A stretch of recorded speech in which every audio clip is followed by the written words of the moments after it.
Quando nós vamos dar aula de ciência, principalmente coisas que envolvam laboratório, como química, ou biologia, ou física, a visão limitada das pessoas é que nós vamos para o laboratório e fazemos explosões.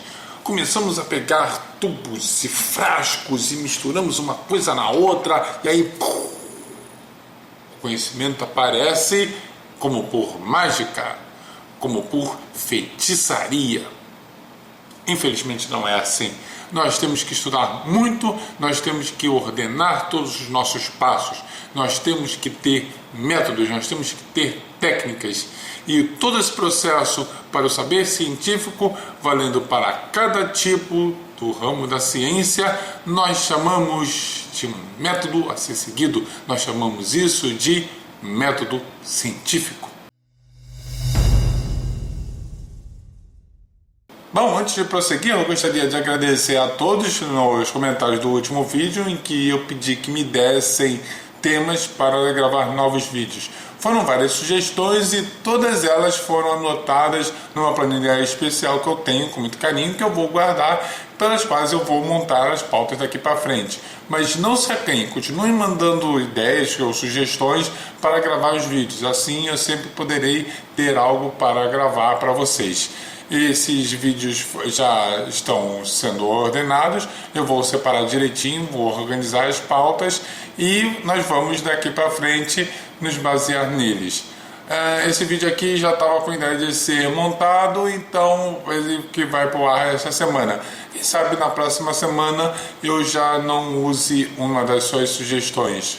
O método científico é o processo que nós vamos utilizar na ciência para entender a ciência, para disseminar a ciência, para fazer com que a ciência não seja anárquica. Os cientistas não fazem o que querem, infelizmente. Nós temos que seguir certos protocolos e isso tem que ser organizado, não pode ser feito de qualquer jeito.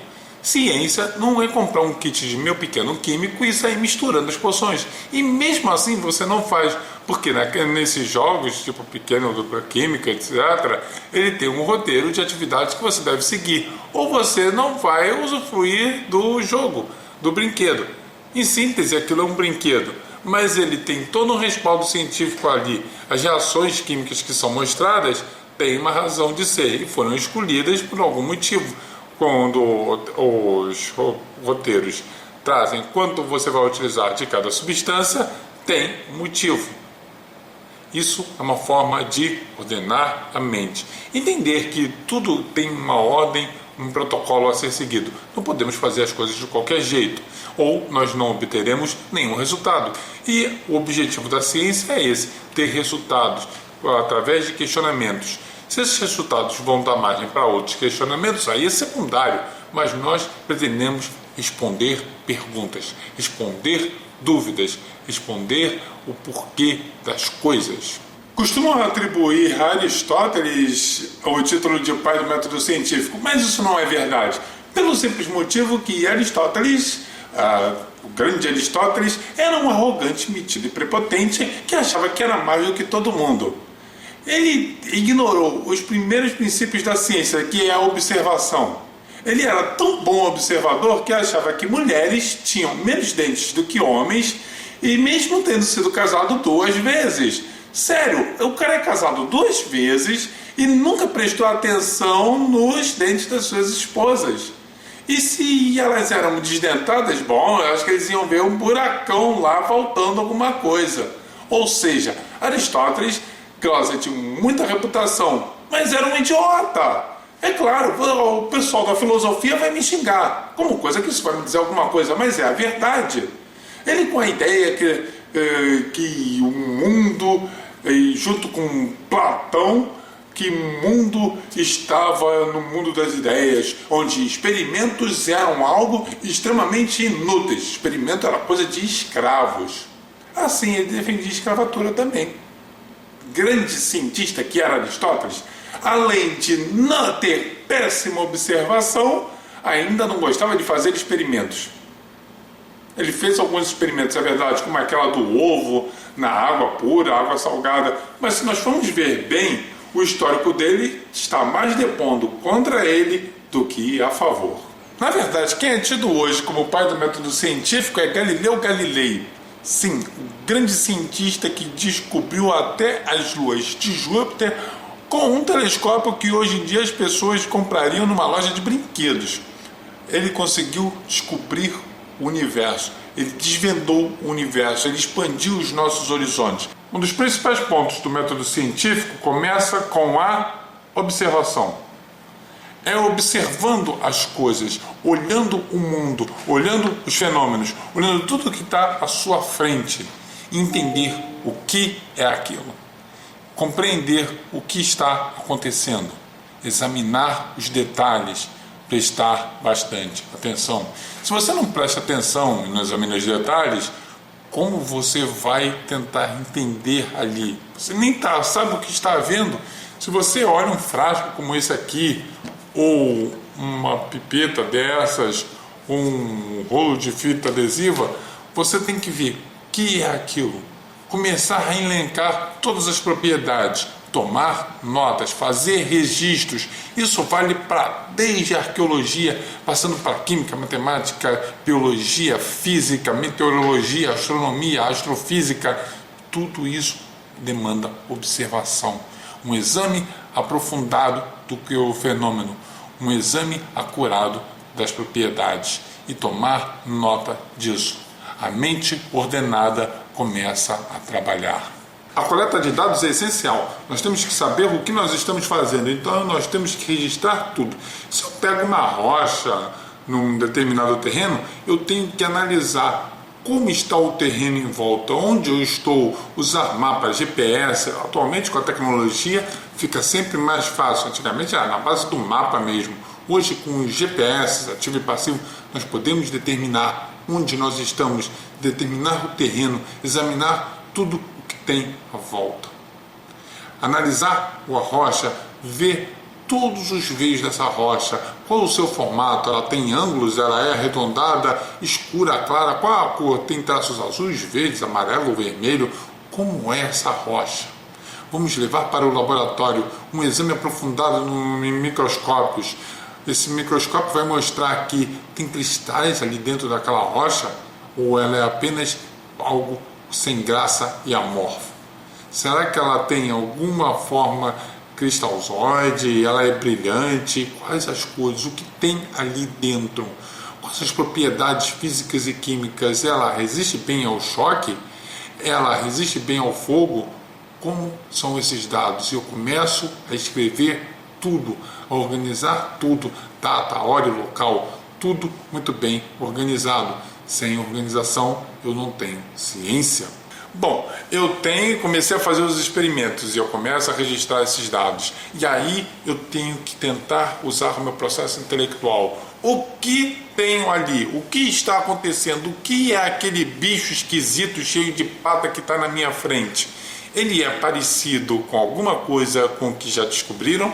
E aí vem pesquisa bibliográfica. E em tempos de internet isso é muito fácil.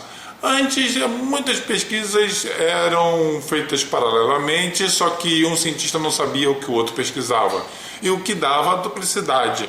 Por isso que muitas teorias e teoremas, enfim, recebem o nome dos dois, como a lei de Boyle e Mariotti. Dois cientistas que pesquisavam a mesma coisa, mas um independente do outro. Não sabia. Não existe. Hoje em dia é mais fácil, com as publicações científicas eu vou chegar lá. E com a internet ficou bem fácil eu mandar um e-mail para um pesquisador da Universidade da Turquia e saber o que ele está trabalhando. Me interessar, muitas das universidades têm sites e seus departamentos têm páginas. Temos até a página do cientista, em que traz os seus interesses básicos e suas publicações no que ele está trabalhando, quais são os seus interesses. Então, se eu estiver pesquisando sobre neurocirurgia, é fácil de eu entrar no site da Universidade de Harvard, na Faculdade de Medicina de Johns Hopkins, e encontrar lá um pesquisador que vai me dar algum insight sobre o que ele está trabalhando.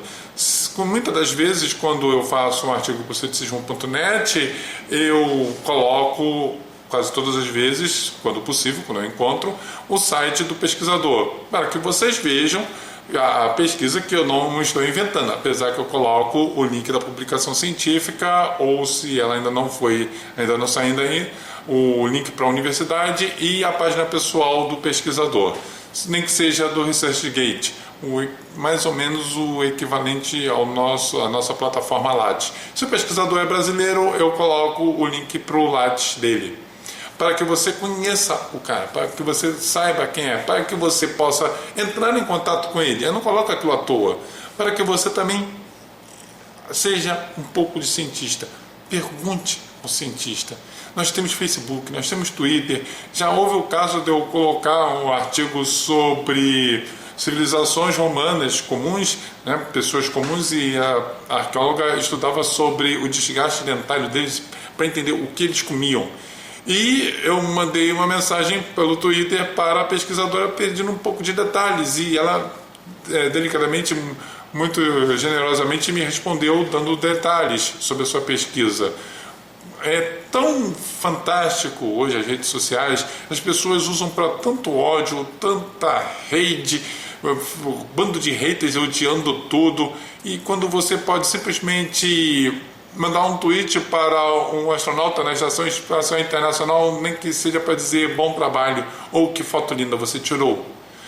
Nós podemos nos aproximar dos cientistas, eles não estão mais nos seus castelos. Faça uso dessas ferramentas. Seja você também um cientista. Porque o cientista, ele gosta de descobrir as coisas, mas ele é fofoqueiro. Ele quer contar para todo mundo. Ele quer que todo mundo saiba. Ele quer que as pessoas saibam daquilo que ele descobriu. E para ele descobrir, ele precisa ter um método.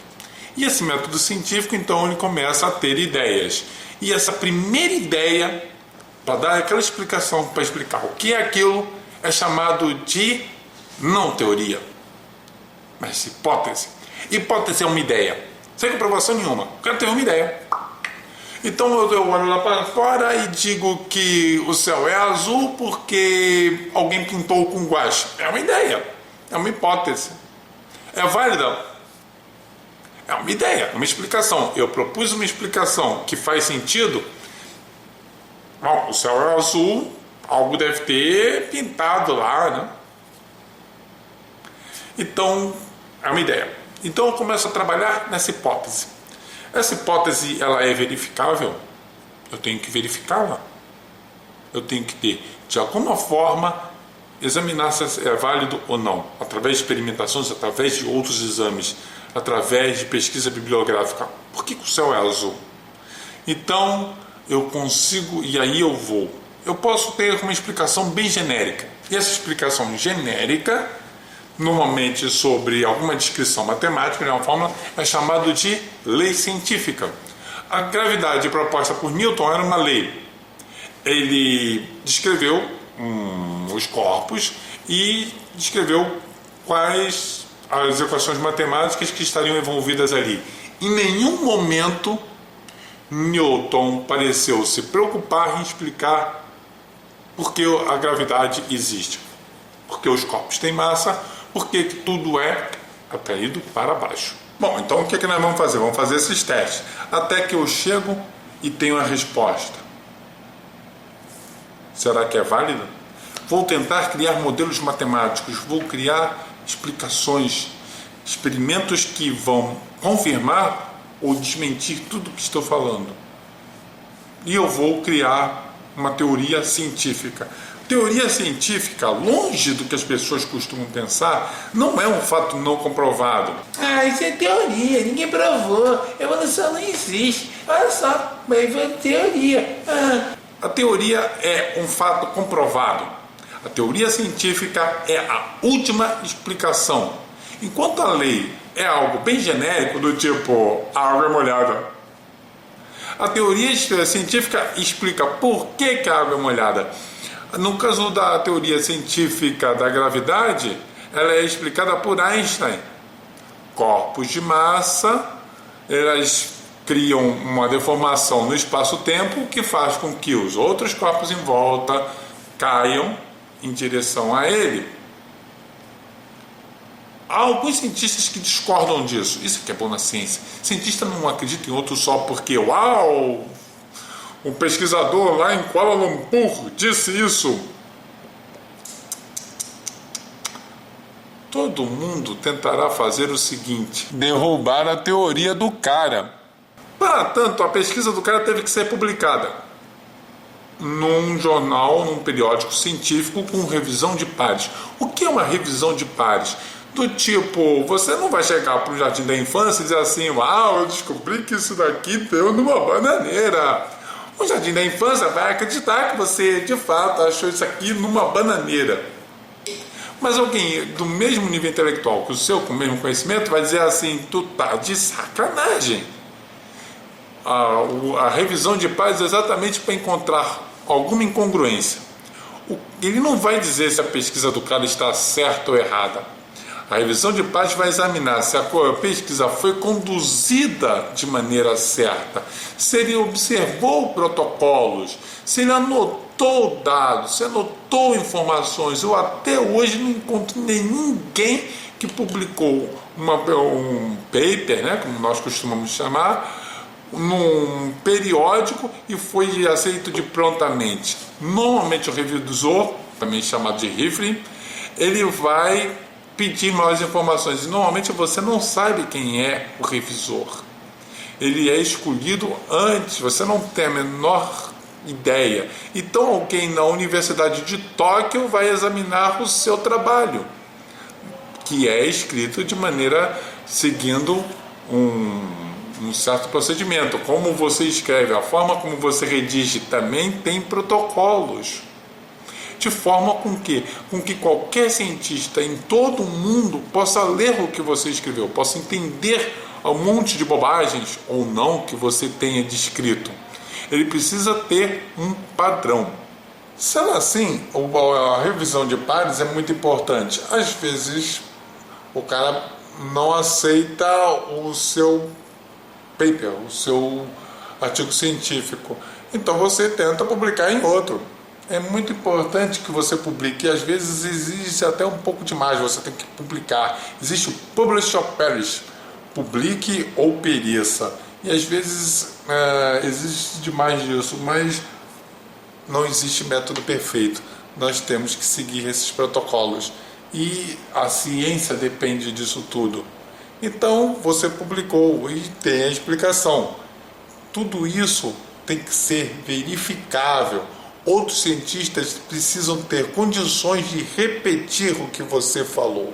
Karl Popper foi um filósofo da ciência e ele cunhou o termo de falsibilidade. Falsibilidade porque ele diz que qualquer pesquisa científica que gere uma teoria científica, essa teoria tem que ser falseável. Ela tem que ter condições de eu demonstrar que ela é falsa. E eu tenho que usar todos os métodos possíveis e imagináveis para provar que esta teoria está errada. Se essa teoria resistir a todo esse processo, aí sim ela é válida e nós temos um novo conhecimento. Depois ela é levada para a publicação e vai parar nos livros didáticos. É um processo demorado, mas é assim que funciona. Claro, essas teorias, por mais que ela seja uma teoria científica e existiu todo um processo, não implica que daqui a alguns anos ela não vai cair. Ficam falando tanto que a teoria da evolução é apenas uma teoria e vai cair a qualquer momento. É possível sim que ela caia, mas até agora ela tem resistido a todas as provas e contraprovas e evidências, tanto em laboratório quanto no mundo natural, tanto no macro quanto no micro, seja em nível animal, vegetal ou protista, ou em nível molecular. A teoria da evolução é o que nós chamamos de fato. Mas se você acha que ela está errada, porque nada daquilo é verdade, você tem todo o direito. Basta você ir para um laboratório ou sair em campo, fazer os seus experimentos, coletar dados, publicar os seus resultados e demonstrar o porquê ela é mentira. E não simplesmente ficar papagaiando igual um idiota, e ela é apenas uma teoria, ela não é verdade. Você apenas passará por papel de imbecil, ignorante, estúpido e totalmente apedeuta num tema. Não que não haja pessoas assim. Ao contrário, nós temos vários, nós conhecemos, deixar isso para lá. Mantendo essa ordem, mantendo esta forma de pensar, porque é isso que é a ciência, um exercício intelectual, uma forma de pensar em que nós desvendamos um mundo novo, nós entendemos o mundo, nós conseguimos melhorar a vida das pessoas. Eu canso de dizer, ciência é para entender o mundo que nos cerca e melhorar a nossa qualidade de vida. Quando eu entendo as propriedades dos gases ou eu crio máquinas, eu posso juntos formar um ar-condicionado. E esse ar-condicionado vai ser muito útil quando tiver um calor de 42 graus à sombra, como faz aqui no Rio de Janeiro, isso quando tem sombra. E podemos nos sentir bem confortáveis, principalmente algumas pessoas que são bem sensíveis a altas temperaturas não se sentem muito bem. Assim promovemos conforto. Claro que a ciência não resolveu todos os nossos problemas e nem vai. Ela não vai conseguir resolver. Sempre a cada dia surgem mais problemas, mas ela melhorou. Quando nós vemos a mortalidade infantil caindo a cada vez mais, quando nós temos que no início do século XX a expectativa de vida no Brasil era em torno de 50 anos e hoje nós estamos em torno de 75 a 80 anos, nós vemos o que a ciência fez por nós. Nós temos outros problemas, nós temos problemas políticos ou sociais, mas isso não é a função da ciência responder. Não é a função da ciência se meter nisso. A ciência existe para entender. Existem as ciências sociais. A ciência, como um todo, ela busca algo muito mais amplo. Para isso, ela tem subdivisões. E cada subdivisão terá a sua aplicação, o seu entendimento, a sua utilização. Essa forma, tudo é o que tem nos tirado da barbárie. Se teve algo que melhorou a nossa vida, foi a ciência. A ciência, a vontade de entender o mundo e nos melhorar cada vez mais, foi o que nos separou dos animais. Muitos deles criam ferramentas, mas nós, os seres humanos, é que teorizamos, nós abstraímos, nós entendemos. Esse é André, do seu ceticismo.net. Entenda o mundo, estude, procure saber cada vez mais. Esse é o segredo de nós alcançarmos a imortalidade. Assim dizia o Tao Te Ching, porque aquele que morre, mas não perece, alcança a imortalidade. Não deixe vídeos como esse daqui, ou como outros canais como o meu, caírem na vala do desconhecimento. Compartilhe esse conhecimento. Compartilhe nas suas redes sociais e assine o canal para saber sempre quando teremos novos vídeos. Obrigado por terem assistido.